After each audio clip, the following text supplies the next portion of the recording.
नमस्कार। पिछले 10 वर्षों में प्रधानमंत्री श्री नरेंद्र मोदी जी ने रेलवे में अभूतपूर्व ट्रांसफॉर्मेशन किया है। इसका एक एग्जाम्पल जम्मू कश्मीर का प्रोजेक्ट भी देखते हैं आप देखें 2014 से पहले के अगर 15 वर्ष देखें, उन 15 वर्षों में उतना काम नहीं हुआ जितना कि मोदी जी ने पिछले 10 वर्षों में काम किया है। जम्मू कश्मीर बहुत ही चैलेंजिंग प्रोजेक्ट था, लेकिन इस चैलेंजिंग प्रोजेक्ट को एक मेथोडिकल वे में, साइंटिफिक वे में काम करके मोदी जी ने आज उस परिस्थिति में ले आए कि करीब करीब 90% प्रोजेक्ट इनॉग्रेट हो चुका है। आज जम्मू कश्मीर में श्रीनगर वैली से गाड़ी ऑलरेडी चल पड़ी है टुवर्ड्स कतरा, और एक टनल T1 का काम तेज़ी से चल रहा है। आने वाले कुछ ही महीनों में जो ड्रीम प्रोजेक्ट है, श्रीनगर से लेके कन्याकुमारी तक एकदम straight forward, smooth, seamless railway connectivity हो जाएगी। और इसमें देश का सौभाग्य है कि मोदी जी ने एक ऐसा रेलवे प्रोजेक्ट पूरा किया है जो कि कश्मीर से कन्याकुमारी तक लोगों को सीमलेस ट्रैवल कराएगा। बुलेट ट्रेन देखिए बहुत ही कॉम्प्लेक्स प्रोजेक्ट होता है। 2017 में इस पे काम चालू हुआ था और 2 साल 2.5 साल लगे पूरे डिज़ाइन करने में। इसकी डिज़ाइनिंग बहुत ही कॉम्प्लेक्स होती है क्योंकि जिस स्पीड पे ट्रेन को चलना है उस स्पीड पे वाइब्रेशंस बड़े स्ट्रांग होते हैं, तो उन वाइब्रेशंस को कैसे मैनेज करना है, इलेक्ट्रिसिटी ऊपर से करंट लेना है तो उस करंट को कैसे लेना है, स्पीड, पूरा का पूरा एरोडायनामिक्स वगैरह वगैरह सब चीज़ों को बहुत ध्यान से देखना पड़ता है। और उसके तुरंत बाद में काम चालू हुआ है। बीच में कोविड का थोड़ा सा सेटबैक लगा और कुछ सेटबैक महाराष्ट्र में श्री उद्धव ठाकरे जी की सरकार ने परमिशंस देने से मना कर दिया था, उसके कारण भी लगा। लेकिन काम बहुत अच्छी प्रोग्रेस पे चल रहा है। 290 किलोमीटर से ज़्यादा काम ऑलरेडी हो चुका है। 8 नदियों के ऊपर पुल बन चुके हैं। 12 स्टेशंस पे काम चल रहा है। स्टेशंस भी एकदम एक लेवल पे आ गए हैं जिससे कि काम कंप्लीट होने की तरफ आए। 2 डिपो पे काम चल रहा है एक साथ। बहुत ही तेज़ी से काम चल रहा है और आगामी समय में 2026 में इसका पहला सेक्शन खुलने की पूरी टारगेट लेके काम चल रहे हैं। देखिए, रेलवे का बहुत ही महत्वपूर्ण टारगेट है कि जो हमारे लो इनकम वाले फैमिलीज़ हैं, एक इस इनकम पिरामिड में जो लो इनकम है और मिडिल इनकम है, उनके लिए एक अच्छी अफोर्डेबल, सेफ, टाइमली पहुंचने वाली सर्विस को इसको डेवलप करना। इसके लिए बहुत ज़रूरी था कि रेलवे की कैपेसिटी को बढ़ाएं। रेलवे की कैपेसिटी बढ़ने से ही ज़्यादा ट्रेन चल पाएंगी और ज़्यादा ट्रेन चलने से ही लोगों को जो सुविधा चाहिए वो मिल पाएंगी। इसी कैपेसिटी को बढ़ाने के लिए अगर हम देखें 2014 से 2024 का पीरियड अगर देखें और 2004 से 2014 के साथ उसको कंपेयर करें तो एक सिग्निफिकेंट आपको डिफरेंस दिखाई देगा। रेलवे ट्रैक बनाने की जो प्रक्रिया है उसमें 2004 से 2014 में मात्र 17,000 किलोमीटर ट्रैक बने थे। 2014 से 2024 में 31,000 किलोमीटर नए ट्रैक बने। इलेक्ट्रिफिकेशन, जिससे कि स्पीड बढ़ाई जा सकती है, अच्छा काम हो सकता है और कम कीमत में अफोर्डेबल हो सके। इलेक्ट्रिफिकेशन 2004 से 2014 के 10 वर्षों में मात्र 5,000 किलोमीटर के आसपास हुआ, जबकि 2014 से 24 के 10 वर्षों में 44,000 किलोमीटर का रेलवे इलेक्ट्रिफिकेशन हुआ। वैसा ही स्टेशन, एक भी स्टेशन का रीडेवलपमेंट नहीं हुआ 4 से 14 के पीरियड में। 14 से 24 के पीरियड में 1324 स्टेशंस का रीडेवलपमेंट चल रहा है। कोच की मैन्युफैक्चरिंग, मात्र 32,000 कोच बने थे 4 से 14 के पीरियड में। 14 से 24 के पीरियड में 54,000 कोचेस। इलेक्ट्रिक लोको मात्र 2,000 बने थे 4 से 14 में, अब बन रहे 4,500 लोकोमोटिव्स बने इस पीरियड, 6,500, 6,500 लोकोमोटिव्स बने 2014 से 24 में। डेडिकेटेड फ्रेट कॉरिडोर ज़ीरो, एक भी किलोमीटर का कमिश्निंग नहीं हुआ था 2014 से पहले, और अब तक 2,734 किलोमीटर का डेडिकेटेड फ्रेट कॉरिडोर कमीशन हो चुका है। यानी आप देखिए, बड़ी संख्या में रेलवे के इंफ्रास्ट्रक्चर को, रेलवे की कैपेसिटी को, रेलवे में कोचेस की संख्या, रेलवे में लोगों की संख्या, ऊपर बिजली के तार, इन सब की संख्या बड़ी मात्रा में बढ़ाई गई है और इस सब के लिए गवर्नमेंट ने इन्वेस्टमेंट किया है। सरकार का इन्वेस्टमेंट इसमें आया है, तो एक अच्छे तरीके से रेलवे की कैपेसिटी बढ़ाई गई है, जिससे कि आज जो 2014 से पहले रेलवे की कैपेसिटी थी उससे कई बेहतर आज परिस्थितियां हैं। और आगामी 5 वर्षों में ये मोदी जी की गारंटी है कि रेलवे की कैपेसिटी इतनी बढ़ाएंगे जिससे कि करीब करीब जो भी पैसेंजर ट्रैवल करना चाहे उनको एक आराम से कंफर्म टिकट मिल सके। अगले 5 वर्षों में भारतीय जनता पार्टी ने अपने संकल्प पत्र में बहुत स्पष्ट तौर पे रेलवे का विजन रखा है। मोदी जी का जो विजन है रेलवे के लिए उसको एकदम स्पष्ट तौर पे रखा है और ये मोदी की गारंटी है कि अगले 5 वर्षों में रेलवे के कैपेसिटी को, रेलवे की क्षमता को बहुत तेज़ी से आगे बढ़ाया जाएगा, पहला। दूसरा, कई तरह की नई टेक्नोलॉजीज़ लाई जाएगी। तीसरा, यात्रियों की सुविधाओं के लिए 3 तरह की वंदे भारत ट्रेन्स का उपयोग किया जाएगा। वंदे भारत की स्लीपर, वंदे भारत की जो चेयर कार है और वंदे भारत की मेट्रो का, इन तीनों का उपयोग करके यात्रियों को बहुत अच्छी एक सुविधा दी जाएगी। चौथा, अमृत भारत ट्रेन बहुत बड़ी संख्या में बनाई जाएगी जिससे कि किसी को भी बिना रिजर्वेशन के आराम से लंबी दूरी की यात्रा भी तय करने को सफलता मिले। चौथा, बहुत ही यूज़र फोकस्ड, मतलब यात्री पे फोकस करते हुए एक सुपर ऐप का निर्माण किया जाएगा जो कि यात्रियों की हर सुविधा, हर तरह की, मतलब यात्रा से संबंधित हर विषय को उसमें आराम से सुपर ऐप के जरिए से किया जा सके, उसका ध्यान रखा जाएगा। कवच का इंस्टॉलेशन 2019 से 2016 में चालू हुआ था, 2019 में एक अच्छी प्रोग्रेस पहुंची, सर्टिफिकेशन मिला, उसको मैसिव तरीके से आगे रोल आउट किया जाएगा। तो एक तरीके से रेलवे भारत के अर्थतंत्र का जो एक मजबूत कड़ी है उसको और मजबूत किया जाएगा और विशेषकर यात्रियों के लिए जो सुविधाएं हैं उनको बहुत तेज़ी से आगे बढ़ाया जाएगा।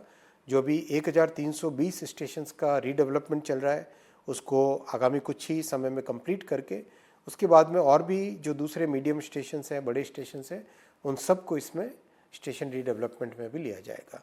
तो ओवरऑल रेलवे एक हेल्दी ऑर्गेनाइजेशन की तरह उभर रहा है। उसको और मजबूत करके किस तरह से यात्रियों के लिए, किस तरह से भारत के अर्थतंत्र के लिए, किस तरह से हर उस विषय के लिए जिसमें रेलवे का योगदान हो सकता है उसमें रेलवे के योगदान को और बढ़ाया जाएगा। जी, आपने एकदम सही कहा।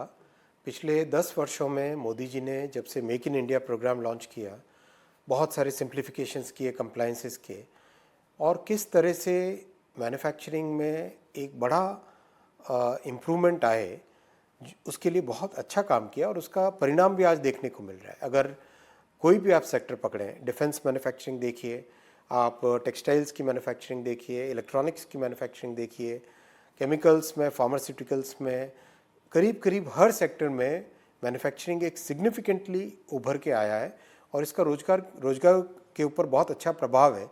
एक अकेले इलेक्ट्रॉनिक्स मैन्युफैक्चरिंग में भी देखें अगर आप, तो करीब 12 लाख नए रोजगार उत्पन्न हुए हैं। $100 बिलियन से ऊपर इलेक्ट्रॉनिक्स मैन्युफैक्चरिंग पहुंच चुका है। मोबाइल मैन्युफैक्चरिंग भारत दुनिया के टॉप 2 कंट्रीज़ में शामिल हो गया है और जिस तरह से ग्रोथ हो रही है उस ग्रोथ से एक अच्छा अनुभव है ये। इस अनुभव से देश को बहुत लाभ होगा, रोजगार बढ़ेगा। एक अकेले एप्पल का जो इकोसिस्टम है उसमें 1.5 लाख से अधिक लोगों को रोजगार मिला है और ये अच्छी ग्रोथ है। इस ग्रोथ का आगे आप आने वाले समय में देखेंगे कि ये और भी एक्सपोनेंशियल ग्रोथ की तरफ उभरेगी क्योंकि लोगों का एक विश्वास है मोदी जी के पॉलिसीज़ पे, मोदी जी के काम करने के तरीके पे, मोदी जी की सरकार में ट्रांसपेरेंसी पे और मोदी जी का जो स्पष्ट फोकस है मैन्युफैक्चरिंग हब बनाना है, भारत को ग्लोबल मैन्युफैक्चरिंग हब बनाना है, उस क्लियर फोकस को लेके लोगों में एक मन में विश्वास है दुनिया भर से। तो उस विश्वास के रिजल्ट आगामी वर्षों में भी दिखेंगे। ये भारत की आगामी ग्रोथ और जो नई जनरेशन है उस नई जनरेशन के लिए फाउंडेशन बनाने का काम कर रहे हैं मोदी जी। जो एकदम अत्याधुनिक टेक्नोलॉजीज़ हैं उन टेक्नोलॉजीज़ को भारत में लाके, चाहे एआई हो, ईवी हो, सेमीकंडक्टर हो, सब में एक क्लियर पॉलिसी, जिस पॉलिसी से देश के नौजवानों को, देश के जो स्टार्टअप्स हैं उनको, उन सबको इसका बेनिफिट मिल सके, उस तरह की स्कीम बनी है, उस तरह की पॉलिसीज़ बनी है। जैसे सेमीकंडक्टर में देखें, 1960 के बाद से जो ये ड्रीम था भारत का, एक बहुत बड़ा सपना था, उस सपने को मोदी जी ने पूरा किया है। 4 यूनिट आज अपने लग चुके हैं, टेक्नोलॉजी डेवलप हो रही है, कंस्ट्रक्शन तेज़ी से चल रहा है। जो साणंद में प्लांट है माइक्रोन का, उससे तो दिसंबर 2024 में ही पहली चिप निकलने की पूरी तैयारी है। तो और जो असम में प्लांट लग रहा है, उस प्लांट से दुनिया के बड़े बड़े इलेक्ट्रिक व्हीकल में वहाँ से बनी हुई चिप लगेगी। इस तरह से एक तरीके से जो भारत का बहुत बड़ा पोटेंशियल है, क्योंकि हम लोग सेमीकंडक्टर डिज़ाइन में बहुत मजबूत हैं, तो जब डिज़ाइन में मजबूत है तो मैन्युफैक्चरिंग में क्यों कमी रखें। इसी भावना के साथ मोदी जी ने सेमीकंडक्टर मैन्युफैक्चरिंग को भारत में लाने का एक संकल्प लिया है, और अगले 5 वर्षों में भारत दुनिया के बड़े सेमीकंडक्टर हब्स में से बनेगा, बड़ा एक सेमीकंडक्टर हब बनेगा। उस प्रयास के लिए काम करेंगे, उस संकल्प के साथ काम करेंगे। वंदे भारत स्लीपर का डिज़ाइन होके उसका मैन्युफैक्चरिंग का काम बहुत तेज़ी से प्रोग्रेस कर रहा है। मैं कुछ ही समय पहले जाके देख के भी आया था बेंगलोर में, वंदे भारत का जहाँ पे स्लीपर कोच बन रहा था। बहुत अच्छी डिज़ाइन हुई है, बहुत अच्छी उसकी राइडिंग कंफर्ट रहेगा, बहुत अच्छा पैसेंजर्स का अनुभव बहुत अच्छा रहेगा। बहुत जल्दी आने वाला है। आने के बाद में उसका 2-3 महीने टेस्टिंग की जाएगी। अपने मई 1 वीक का टारगेट था, अप्रैल एंड और मई 1 वीक का टारगेट था वंदे भारत स्लीपर का फैक्ट्री से निकलने का। उसके बाद में 3-4 महीने, 2-3 महीने करीब करीब टेस्टिंग होगी। टेस्टिंग के बाद में उसको फिर डिप्लॉयमेंट करेंगे। मैं 3 बातें शेयर करना चाहूँगा। सबसे पहली बात, प्रधानमंत्री श्री नरेंद्र मोदी जी का हमेशा प्रयास ये रहता है कि देश को अगले 25 वर्षों में, अगले 50 वर्षों में जो ग्रोथ के लिए, प्रोग्रेस के लिए, समृद्ध बनाने के लिए जो काम करने हैं, उसका फाउंडेशन आज हम ले करें। आज से हम उसी दिशा में काम करें, एक शॉर्ट टर्म में नहीं सोचें, हमेशा एक लॉन्ग टर्म विजन के साथ काम करें। दूसरा, प्रधानमंत्री श्री नरेंद्र मोदी जी बहुत ही ओपन माइंडेड पर्सन है। जो भी व्यक्ति उनके पास आइडियाज़ लेके आते हैं, थॉट्स लेके आते हैं, एनालिसिस लेके आते हैं और अपने अनुभव लेके आते हैं, उन अनुभवों को बहुत तन्मयता के साथ, बहुत गहराई के साथ सुनते हैं और उसका उपयोग करते हैं उन अनुभवों का। तीसरा, प्रधानमंत्री श्री नरेंद्र मोदी जी ने हमेशा पारदर्शिता पे जोर दिया है कि क्लियर एक पॉलिसी होनी चाहिए, उस पॉलिसी के हिसाब से सभी काम करें, किसी के साथ कहीं कोई डिस्क्रिमिनेशन ना हो और कोई डिस्क्रिशन नहीं हो। तो डिस्क्रिमिनेशन भी ना हो और डिस्क्रिशन भी ना हो, एक क्लियर पॉलिसी के हिसाब से काम करें, सबको एक समभाव से देखें, उस तरीके से रहता है। चौथा, प्रधानमंत्री जी बहुत ही संवेदनशील व्यक्ति है। उनका मैंने देखा है कि जब भी कोई विषय आता है, उस विषय में एक हमारा साधारण नागरिक जो लो इनकम वर्ग है हमारा, जिसके बारे में कोई नहीं सोचता, उनके बारे में मोदी जी हमेशा सोचते हैं। तो इस तरह से देश का एक जो आज देश का जो विश्वास मोदी जी पर आया है, वो विश्वास बहुत ही महत्वपूर्ण विश्वास है। आप देखो, अगर हम 1950 से लेके सरकारों को देखें, सरकार के ऊपर जन जन का विश्वास पहली बार आया है। एक लंबा टाइम था जब सरकार और जन जन के बीच में एक संघर्ष वाली बात होती थी, आज विश्वास वाली बात है। और ये काम इसलिए संभव हो पाया है क्योंकि मोदी जी ने हर जन हितकारी काम को ज़मीन तक पहुंचाया है, लोगों तक पहुंचाया है। इस तरह के प्रोसेस बनाए, इस तरह की टेक्नोलॉजी यूज़ की है जिससे कि ज़मीन तक पहुंच के लोगों के जीवन में एक स्थायी परिवर्तन आए। एआई के मिसयूज़ के ऊपर ऑलरेडी इंडस्ट्री के साथ अच्छा कंसल्टेशन हुआ है, कैसे उसको रोका जाए, और दुनिया भर में एक थॉट प्रोसेस बन रहा है एआई के बारे में, क्योंकि ये जो समस्या है और एआई का उपयोग भी बहुत है, तो उस उपयोग को भी अच्छे से करना है और उसके मिसयूज़ को भी रोकना है। इन दोनों को बैलेंस करके किस तरह से आगे बढ़ना, उसके बारे में जैसे ही नई सरकार बनेगी उसके तुरंत बाद इसके ऊपर पब्लिक कंसल्टेशन भी आरंभ करेंगे। एक अच्छा फ्रेमवर्क बन चुका है ऑलरेडी, उस फ्रेमवर्क को सबके सामने लेके आएंगे।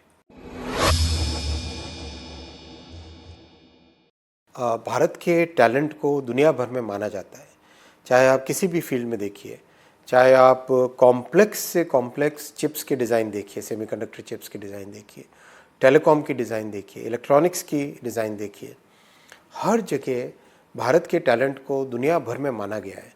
और मोदी जी ने जो आत्मविश्वास दिया है पिछले 10 वर्षों में, किस तरह से भारत अपनी खुद की टेक्नोलॉजी डेवलप करे, चाहे टेलीकॉम हो, चाहे वंदे भारत हो, चाहे डिफेंस में हो, चाहे स्टार्टअप्स में हो, चाहे सेमीकंडक्टर में हो, चाहे किसी भी टेक्नोलॉजी से रिलेटेड फील्ड में मोदी जी ने बहुत एक क्लियर एम्फेसिस दिया है कि अपनी भारत की खुद की टेक्नोलॉजी अपने को डेवलप करनी चाहिए।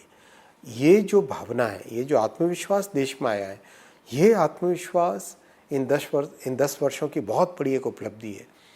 इस आत्मविश्वास के ऊपर बिल्ड करके आगामी वर्षों में भारत निश्चित तौर पे आप देखेंगे कई जो कॉम्प्लेक्स टेक्नोलॉजीज़ हैं, उन टेक्नोलॉजीज़ पे भारत एक बहुत अग्रणी देश बन के निकलेगा।